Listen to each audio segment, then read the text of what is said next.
nggak bisa apa-apa kalau klien juga nggak mau membuka diri gitu ya. Kita sudah merasa kayak, oh iya benar, kita sudah kayak merasakan, menunjukkan kalau kita memahami, mendengar dia gitu ya. Untuk dari awal pun saya nggak berani menjudge gitu ya, walaupun dia seorang PSK gitu. Dan mungkin Halo Reminders, kembali lagi bersama kita, your number one psychology podcast, bersama aku Sofi, Aku Alicia. aku Putih, Aku Fisya. dan aku Melina. Hari ini kita akan bahas terkait komunikasi efektif, empati, dan persepsi yang akan kita pelajari bersama dengan narasumber kita yang keren banget nih. Podcast kali ini berjudul Bicara dengan hati, dengar dengan empati. Tapi sebelum itu, saat ini kita sudah bersama narasumber kita, yaitu Umi Nisa. Umi Nisa merupakan salah satu alumni sarjana psikologi Universitas Airlangga tahun 99. Nah, kalau boleh sebelum kita ngobrol lebih panjang nih Umi cerita dong perjalanan karir dan sedikit pengalaman Umi di dunia psikologi. Oke, salam juga buat kalian semua. Sebenarnya aku udah lama ya lulusnya ya istilahnya. Jadi aku lulus itu tahun 1999 waktu itu. Nah, setelah lulus, sebenarnya sih sebelum aku lulus aku sudah ikut kayak magang-magang gitu ya. Kemudian ikut kayak hotline service gitu. Di situ kita ngadakan konseling via online, via telepon. Kemudian juga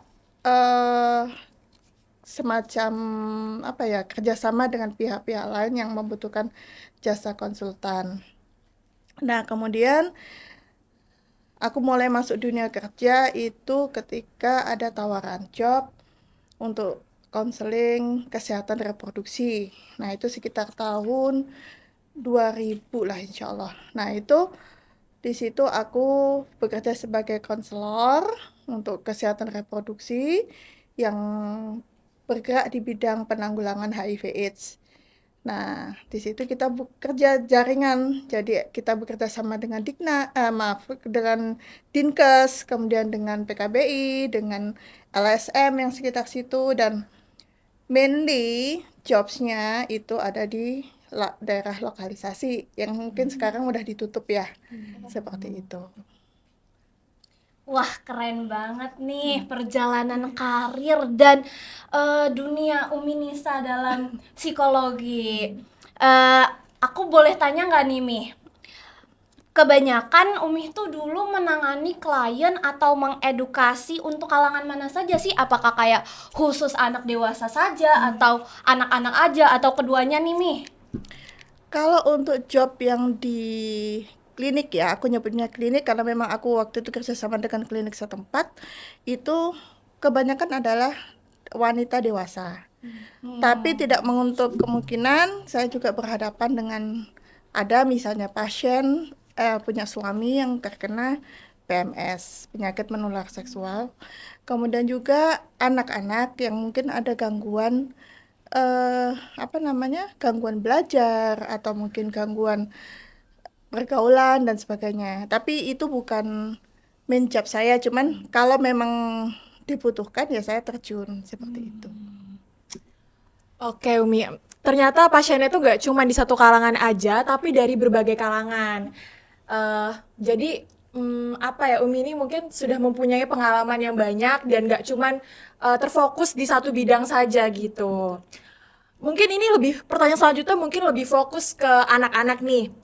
Saya dengar tadi mungkin Umi pernah melakukan penyuluhan atau kayak membantu anak-anak. Nah, kalau dalam psikologi itu ada namanya konsep reward. Nah, waktu Umi bantu mengajarkan anak-anak, apakah Umi memiliki metode aktif seperti tanya jawab, dan apakah dengan tanya jawab tersebut adanya reward?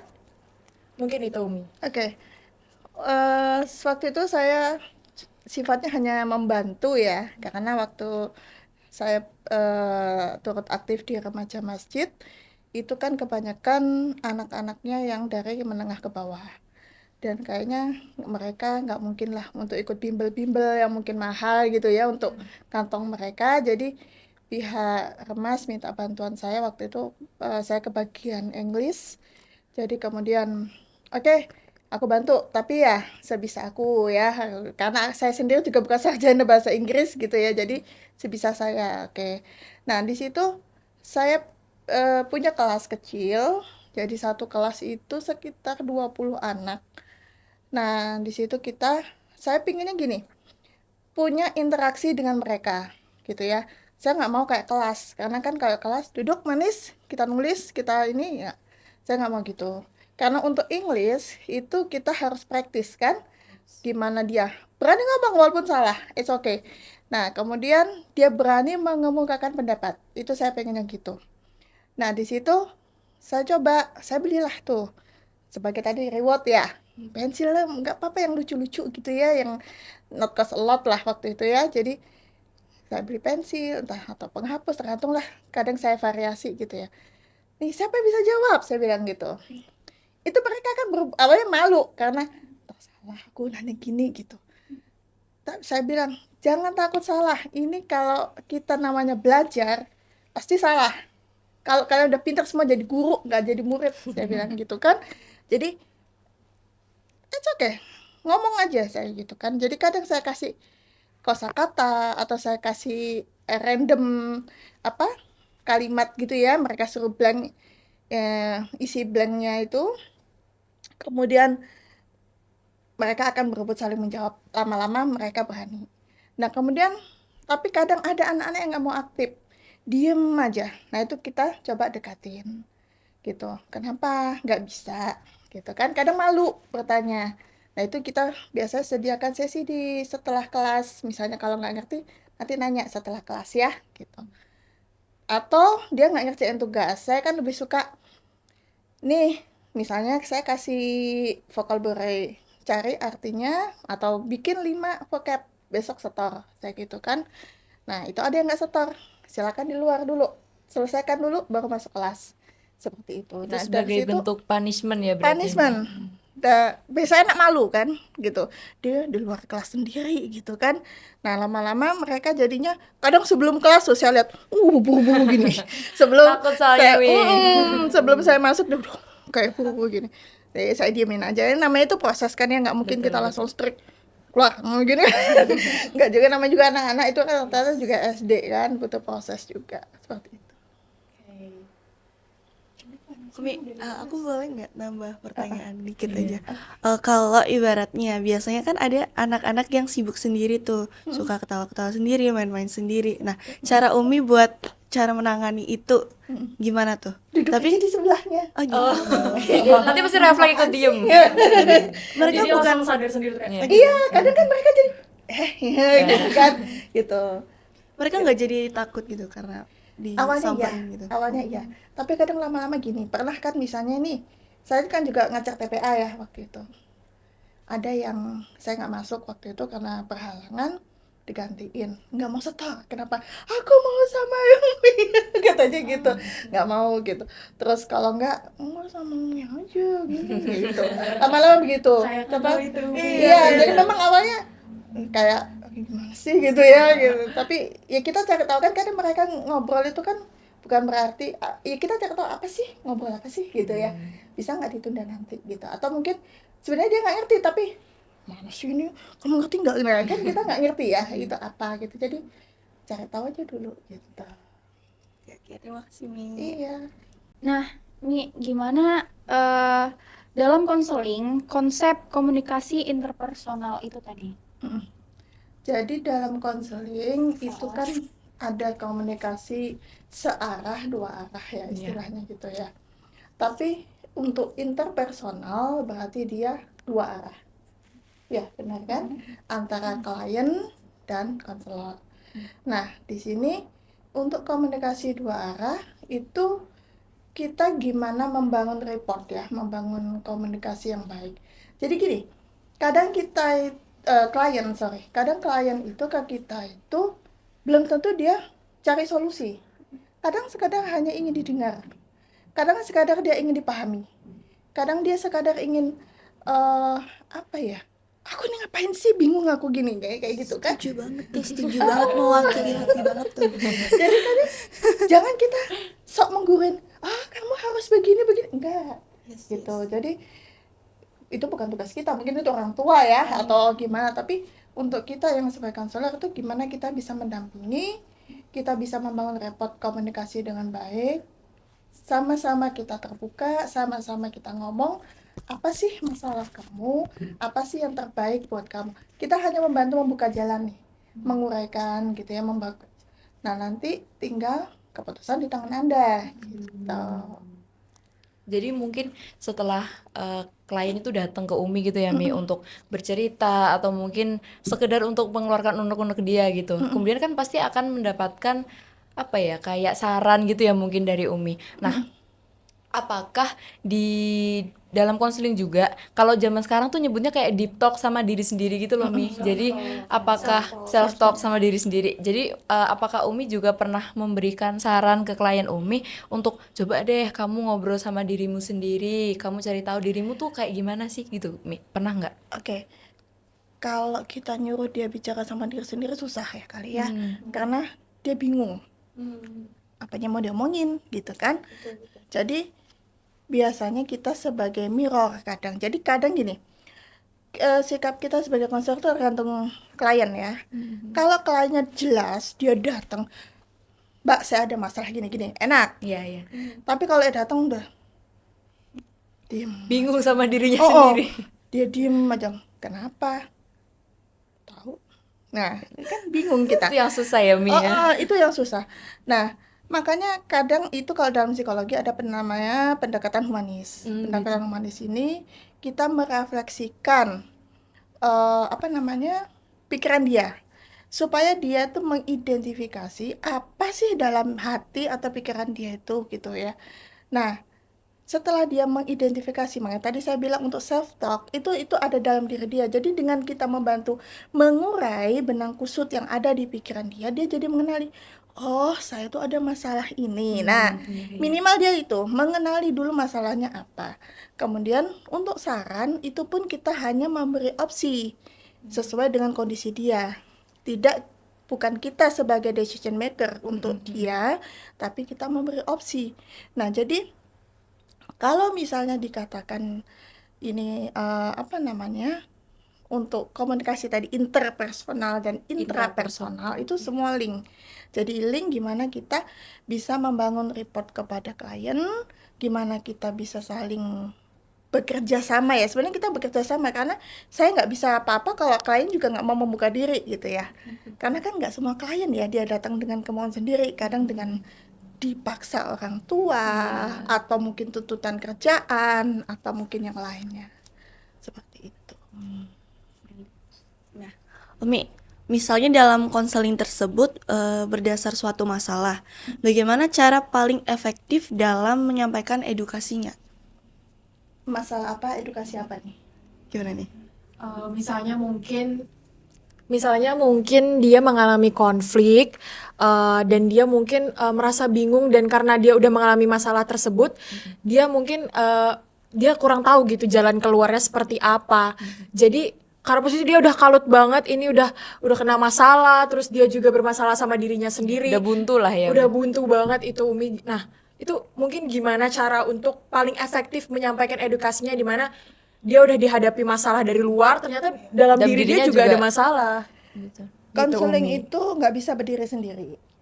Jadi gini, ketika ada sesuatu anak bermasalah ya ataupun orang dewasa bermasalah, itu kan kita lihat dulu apakah perlu ditunjang dengan alat-alat tes psikologi. Itu bisa. Jadi untuk mengetahui kepribadian dia, untuk mengetahui dia mungkin ada masalah dengan keluarga kah, dengan apa. Nah, itu pun kita butuh kerjasama. Misal contoh begini. Ada suatu ketika saya dimintai tolong BK atau BP ya, pihak sekolah. Saya salut sebenarnya guru itu. Dia motivasinya tinggi dan semangatnya tinggi untuk gimana anak ini bisa berprestasi di sekolah. Karena dia menganggap si anak ini kayaknya males-malesan gitu loh ke sekolah gitu. Nah, ternyata setelah saya konsul, saya tunjang juga dengan home visit, saya tunjang juga dengan apa namanya, tes psikologi. Nah, di situ ternyata ada masalah di balik itu. Misalnya di keluarganya atau apa. Jadi saya membantu menjelaskan. Jadi menjembatani ke pihak sekolah, ini anak jangan di-push dulu, gimana motivasi. Nah, bantu dia untuk menyelesaikan masalah pribadinya dulu. Karena ini yang berpengaruh terhadap prestasi dia. Gitu loh. Kalau dia sudah tidak ada masalah di sekolah, di rumah, otomatis dia akan bersemangat di sekolah. Kecuali di sekolah ada masalah ya, tapi sejauh ini masalah adalah dari rumah dia. Jadi seperti tadi, kalau ada masalah ya kita tadi bekerja sama. Apakah perlu menghubungi pihak guru, apakah perlu orang tua. Jadi ada konseling pun konseling dengan keluarga gitu. Walaupun tidak bersama, tapi ada saatnya menemui orang tuanya seperti itu. Jadi tahapannya kayak gitu. Jadi pasti itu semuanya terhubung gitu ya Umi. Nggak bisa mungkin hanya di satu aspek saja, tapi Betul. menyelesaikan masalah itu mungkin sebelum menyelesaikan masalah di diri sendiri dulu, mungkin ada yang di luar dulu yang diselesaikan. Jadi mungkin secara bersamaan hal itu akan sama-sama selesai gitu Umi. Karena kadang maaf ya, klien itu kan tidak 100% jujur ya. Ada saatnya dia menutupi atau malah bohong. Ada saatnya dia menyalahkan orang. Nah, makanya di sini pentingnya kita tidak punya judgement terlebih dahulu. Kita harus tahu dulu ini anak posisinya apa. Dengar dulu, tampung dulu gitu ya. Nah, setelah itu baru kita evaluasi.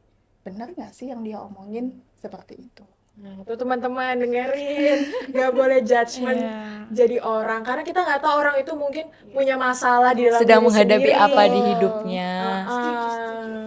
Ya kayak istilah don't judge the book by its cover kan? Ya, Nah, betul.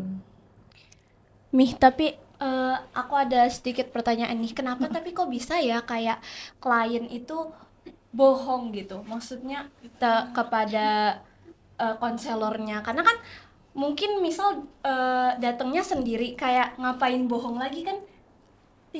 Mungkin tinggal jujur apa masalah yang dihadapi, lalu cari solusinya tuh seperti apa. Tapi kenapa kok bisa sampai ada kejadian yang malah bohong, memilih untuk bohong gitu? Gimana? itu self defense. Gini, self defense itu kadang diperlukan ketika dia masih ringkih, dia masih belum kuat hadapin, dia belum kuat menerima kondisi dia. Nah, itu muncullah self defense. Macam-macam bentuknya. Bisa berupa bohong, bisa berupa menyalahkan pihak lain, bisa berupa dia kadang ngomongin gelandur ke sana kemari A sampai Z gitu. Tapi dia nggak nyinggung pokok masalahnya apa. Seperti itu. Jadi itu yang kadang kita perlu luruskan kembali. Ibarat itu arsip berserakan di lantai, kita rapiin dulu. Ini yang mana perlu, nggak buang. Nah, seperti itu. Kayak gitu. Makanya itu perlu tadi kerjasama beberapa pihak. Mungkin tes psikologi sendiri tidak satu. Tes psikologi sendiri misalnya kepribadian, kita bisa ngambil 2 atau 3 alat tes. Kenapa? Yaitu untuk menunjang. Kadang si ini dia bilangnya A jawabannya, ternyata ini nggak begini gitu. Nah, itu kelihatan tidak konsisten jawabannya. Berarti dia ada sesuatu yang saya nggak bilang bohong, pure bohong ya, yaitu mungkin ditutupin, mungkin dia apa, karena itu kan kadang kaitan dengan self esteem ya. Oke. Dia nggak mau dijudge sebagai orang sakit atau orang bermasalah, kan kadang begitu orangnya. Seperti itu. Oh gitu Mi. Oke. Jadi jadi karena ada self defense tadi itu, gimana sih? Pasti kan klien nggak mungkin mungkin terkadang ada yang terbuka, ada yang tertutup, ada yang malu. Terus gimana cara konselor ini tuh membangun komunikasi yang efektif untuk para Menyelesaikan kliennya? masalah klien. Oke. Pertama kita lihat dulu ya usianya ya. Kita lihat dia usianya, karena kita sesuaikan juga sikap kita. Apakah itu anak, apakah itu dewasa gitu ya, atau sepantaran kalian kayak gini. Tapi biasanya adalah untuk pendekatan awal, yaitu kita lihat juga profesi kita.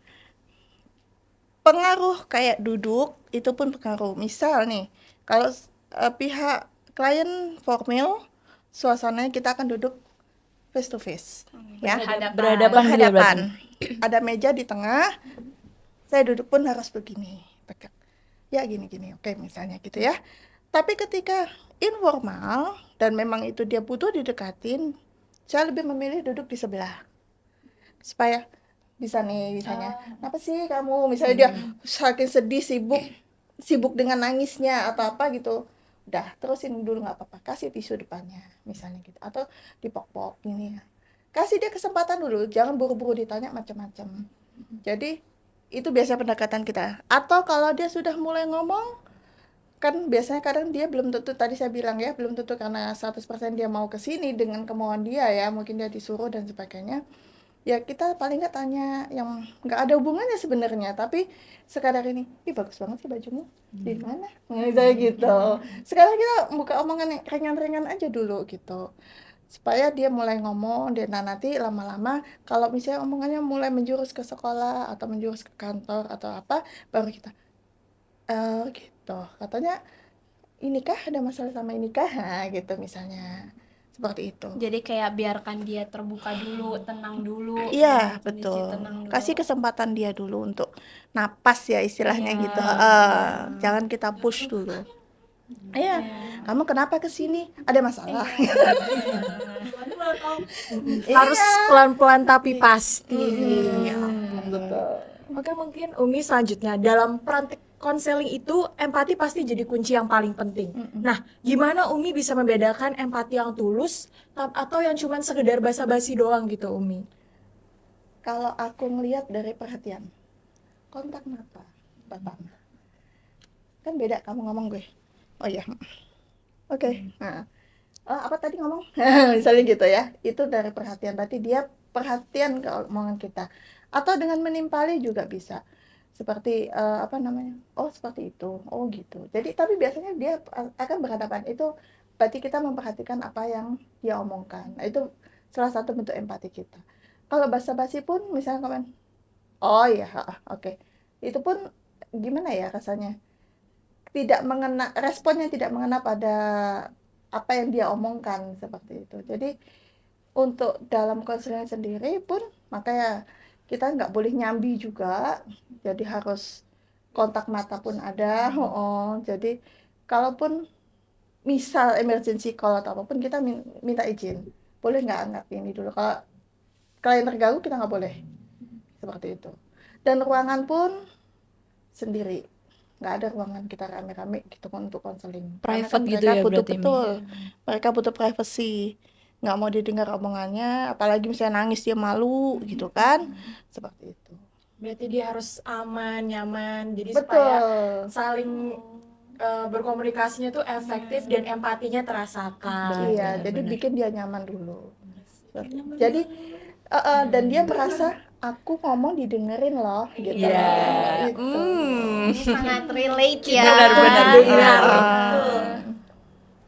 Tapi sedikit pertanyaan Mi. Kalau misal kita kayak udah bukan merasa kayak kita sebagai memposisikan yang apa konselornya gitu ya. Tapi kayak sebagai teman nih misal Mi, kita sudah merasa kayak oh iya benar. Kita sudah kayak merasakan, Menunjukkan kalau kita memahami, mendengar kita dia gitu ya. merasakan apa yang kamu rasain, iya gitu, oh iya gitu. Tapi jawaban teman kita itu kayak nggak gitu Gak sih sesuai harapan. setelah kita udah kasih validasi, iya kita tahu perasaan kamu kayak gini. Iya. Tapi pas kita udah kayak Memvalidasi dia malah menolak iya validasi malah yang kita kayak berikan, Mi. enggak sih, enggak kayak gitu juga. Malah kayak gitu Mi. Itu gimana sih? Kenapa bisa kayak gitu gitu? Karena jangan-jangan afirmasi itu dari kamu sendiri. Jadi misalnya gini nih, ada komplain, apa namanya? Sorry, misalnya aku ngomong orang tua ya, mamaku nih bawel banget, gini-gini, aku disuruh gini gitu. Oh gitu ya. Lain kali dibilang, oh mamamu bawel. Oh kamu bingung ya. Jadi kita ngulang omongan dia. Nah, jadi terus kalau kita ngulang, mungkin dia bisa iya, bisa nggak gitu juga sih sebenarnya. Tapi begini-gini nah. Iya, tapi jangan capek-capek kita membuat kesimpulan. Paham? Paham. Jadi kita itu kan omongan dia. Kalau dia deny, ya itu salah dia sendiri kan. Maksudnya gitu. Jadi jangan Betul Mi. kita bikin simpulan nanti jadinya keki juga. Ternyata gue salah gitu kan ngomongnya. Gitu. Jadi enggak, jadi bikin itu ulang omongan dia. Oh, ini tadi gini, kamu jadi ngerasa tertekan, ngerasa sedih misalnya gitu. Iya aku gini. Oh, terus kamu gimana gini. Nah, itu jadi kita coba elaborate aja dengan omongan dia sendiri gitu. Nggak pernah sesetuju ini Mi. Oh, teman-teman saking setujunya nggak bisa turun tangan. tinggi ya. Iya. Mungkin teman-teman kita pernah belajar ya di semester 1 tentang kita harus mindful gitu kalau jadi Betul. dengan cara ya itu kita kontak mata, kita mendengarkan secara penuh apa yang mau disampaikan gitu, dan yang paling penting adalah kita nggak judgement ya Mi sebenarnya Betul. ketika mendengarkan seseorang Zero bercerita. judgment. Jadi ya itu kadang otomatis ya. Iya, betul. Namanya kita Fitrahnya ngeliat manusia ya, Mi, ya. Gitu loh. Iya, kayak kadang kita ngeliat bajunya kayak begini. Kadang ya kayak itu makanya kembali ke profesi. Jadi kadang makanya tadi misalnya ada yang bilang, tapi kan Umi kadang gini-gini. Iya, ada namanya personal value. Ya itu yang kadang kita menyisip ke hati kita sehingga membuat judgement. Nah, makanya hindari kalau misalnya kita punya kaitan dekat dengan klien. Nah, itu yang kadang warning ya, kita harus lebih hati-hati bikin judgement. Kenapa? Karena di sini kita sudah ada nih anak modelnya kayak gini nih. Itu yang kadang mempengaruhi gitu. Mending kasih ke yang lain saja. Oh, makanya itu berarti kayak psikolog, konselor itu kayak kalau bisa jangan menangani kerabat dekat gitu ya Mi? Itu benar nggak atau gimana? Iya, sebaiknya. Kalau saya pribadi ya, gitu. Karena ya itu.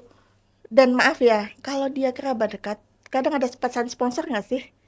Misalnya, itu tuh nasehatin dia supaya jangan begini-begini. Nah, itu kan kadang, dan itu belum tentu apa yang dia inginkan, begitu loh.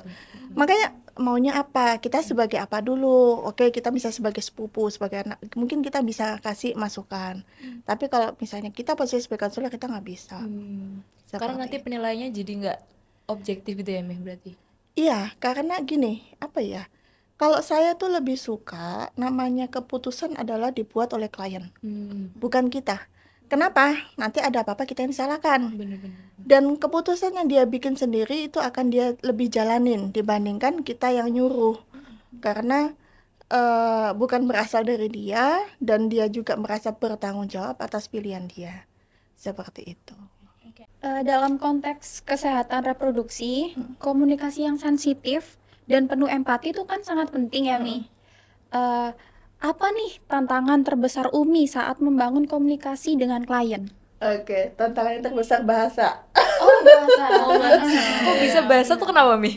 Gini, mohon maaf, aku mungkin ngomong agak vulgar ya. Oh iya. Tempat aku kan dulu kerja lokalisasi. Oke, banyak istilah-istilah seksual di situ, termasuk alat-alat reproduksi di situ. Itu awal belajar muka aku merah. Ya, malu sendiri gitu ya.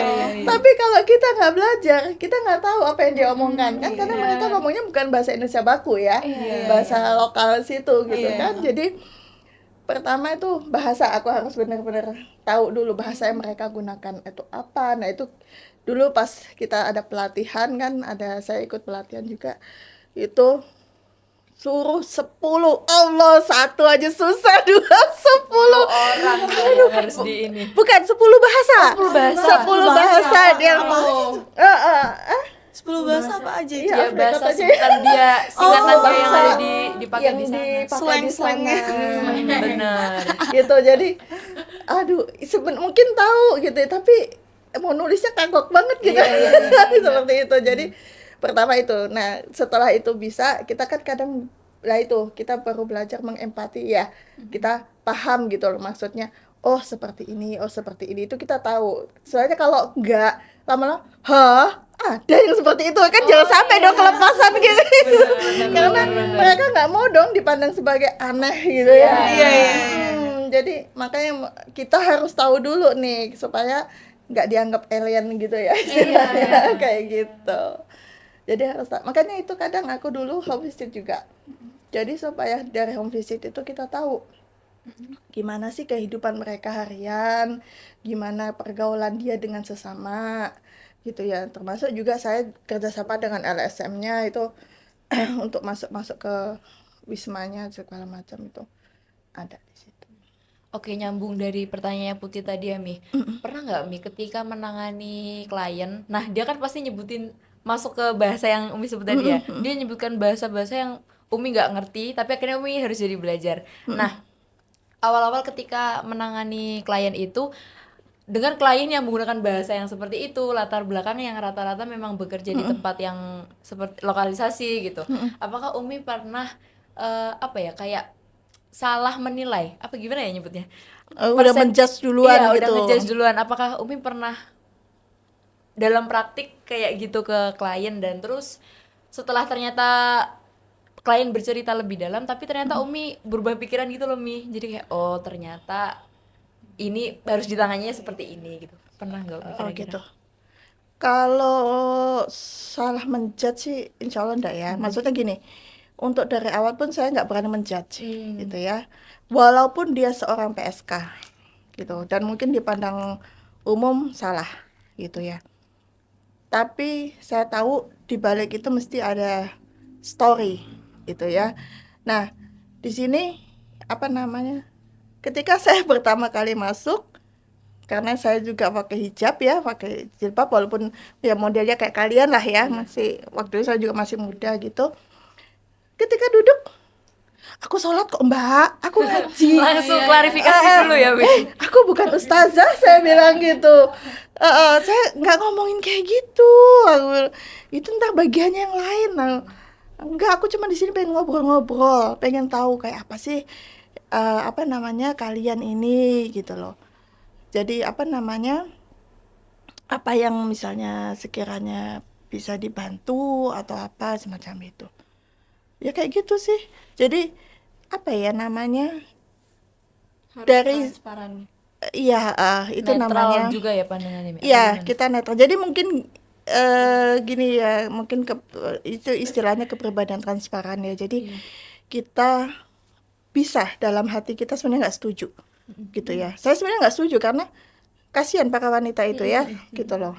Karena kadang ada yang nggak suka rela, bukan semua itu anak nakal gitu, tidak.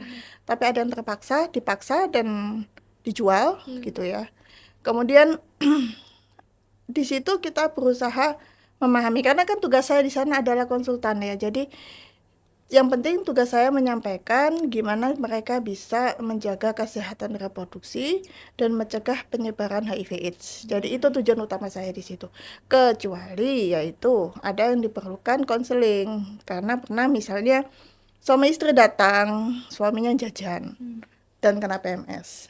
Nah, itu istrinya nangis-nangis. Nah, di situ baru saya beda peran. Jadi itu semua tergantung kondisi sih. Kayak gitu.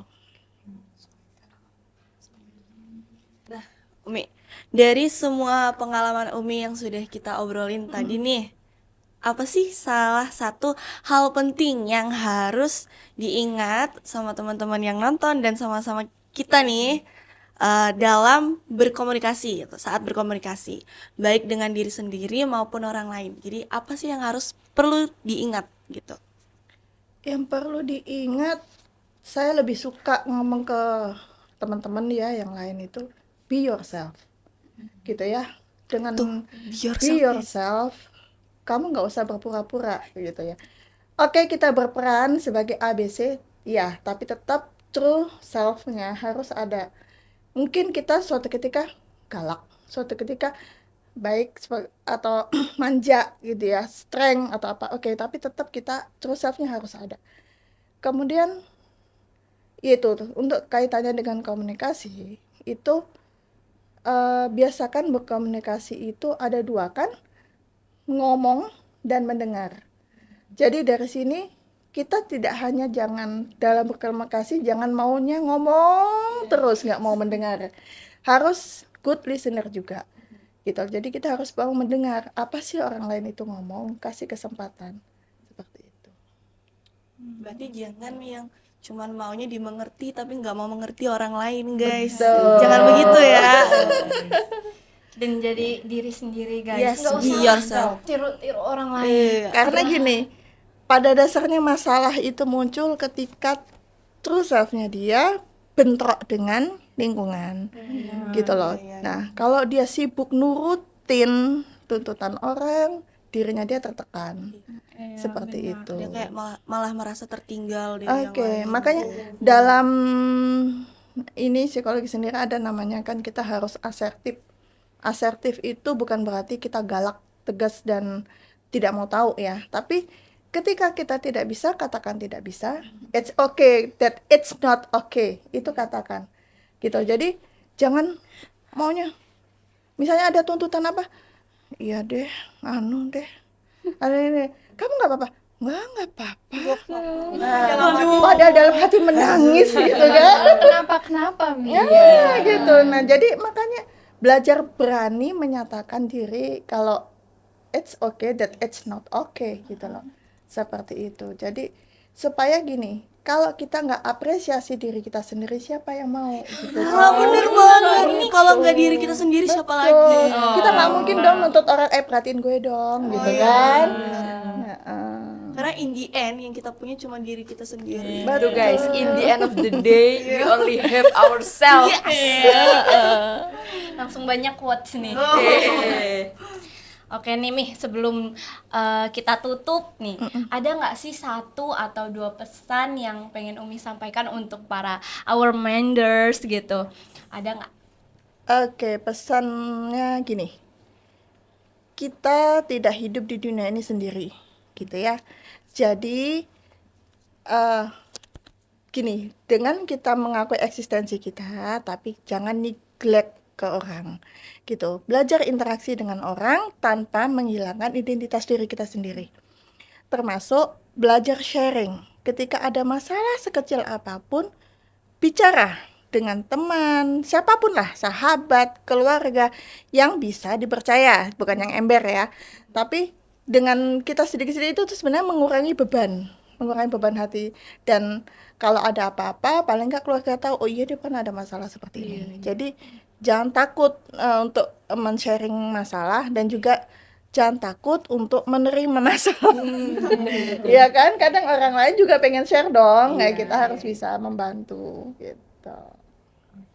Jadi ilmu yang bisa kita terima hari ini yang jelas, yang pertama adalah kita harus mindful, jadi pendengar cerita orang lain. Caranya dengan tidak menjudge orang lain ya Mi, ketika mereka bercerita.